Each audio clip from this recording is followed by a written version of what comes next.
You know you're a weak and petty presidency when you are scared by and intimidated by an 84-year-old former Costa Rican president, Oscar Arias, two-time president, by the way, who also won the Nobel Peace Prize for bringing peace to the region of Central America and is a self-proclaimed pacifist.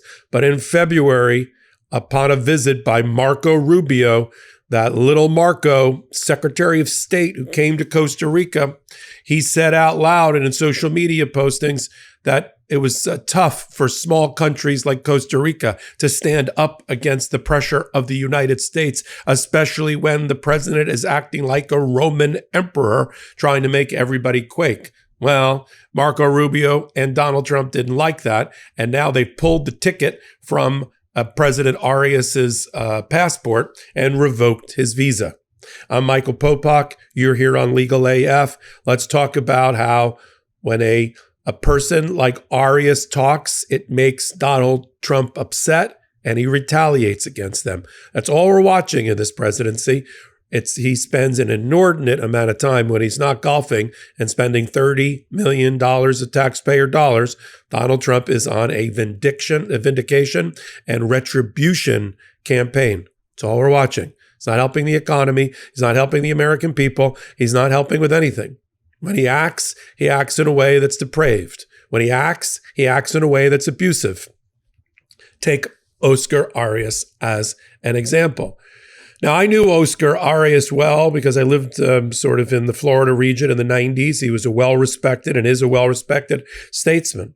The problem is that President Chavez of Costa Rica is trying to figure out what's best for his country, but he's also under the thumb of the United States that's pressuring him not to use Chinese infrastructure and technology for their 5G service.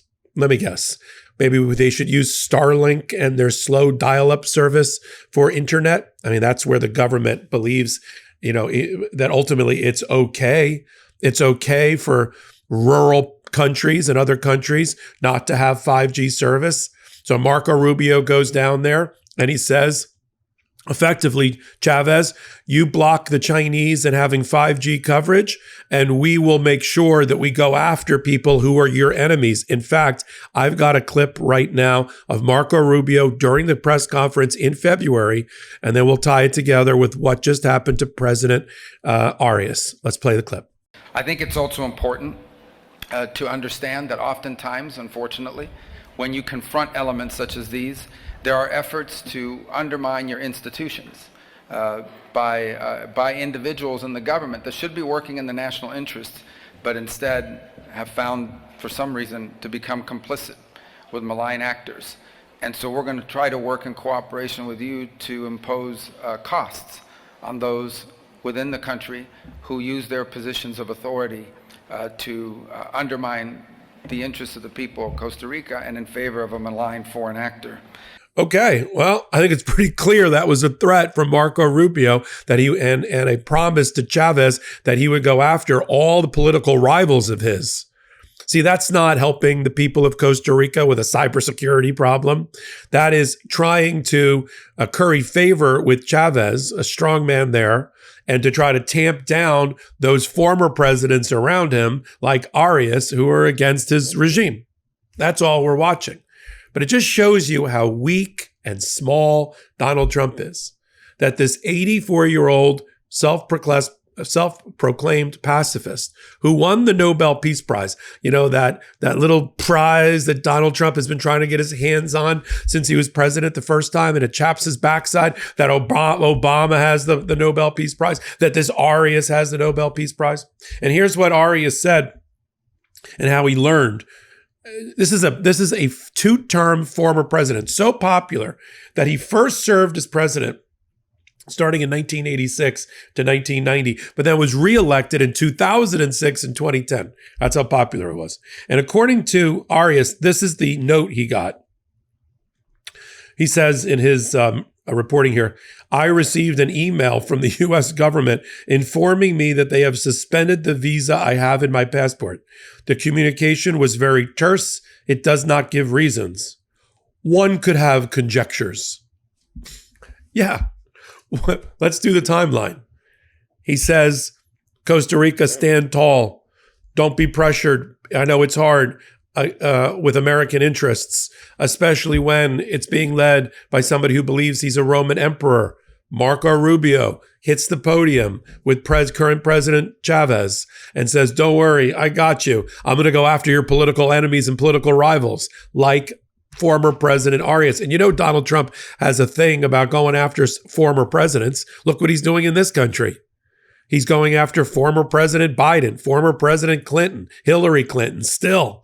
These are like, he's playing the old tapes over and over and over again on a loop in his head and dragging us along with it. Yeah. He's got Donald Trump right now has the DC prosecutor, the U.S. attorney for DC, going after Joe Biden and his pardons. How does that help you?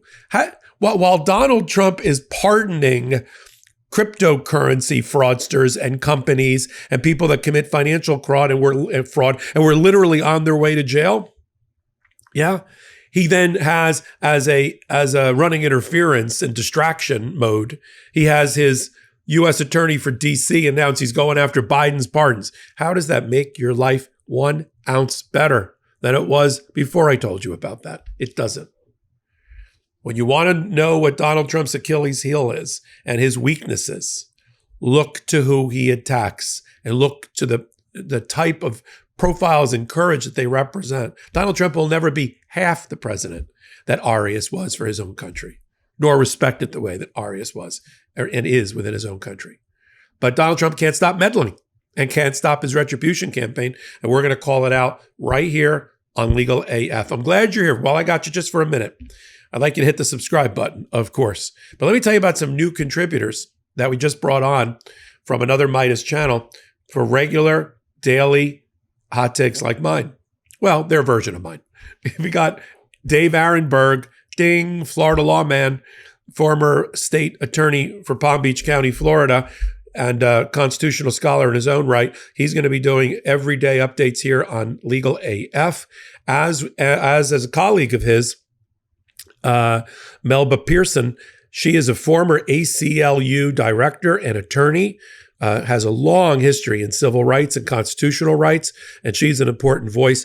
And we've got her here as well, joining Shan Wu, formerly the general counsel for the attorney general back in the day, back in the Clinton administration, is a very well-known prosecutor and white-collar criminal defense lawyer himself. So you got Shan Wu, got Dina Dahl. Dina Dahl's with me on Unprecedented. She's also an amazing legal commentator. We've got the entire team of Court Accountability Action, Lisa Graves, who served in 3 branches of government for Democrats. Amazing scholar, writes prolifically, runs True North Research, and works hand in glove with Court Accountability Action's Alex Aronson and Mike Sachs. Come here, one place only, on Legal AF. Every hour, we're doing something that's important at the intersection of law and politics. So until my next reporting, I'm Michael Popok, and you're on Legal AF.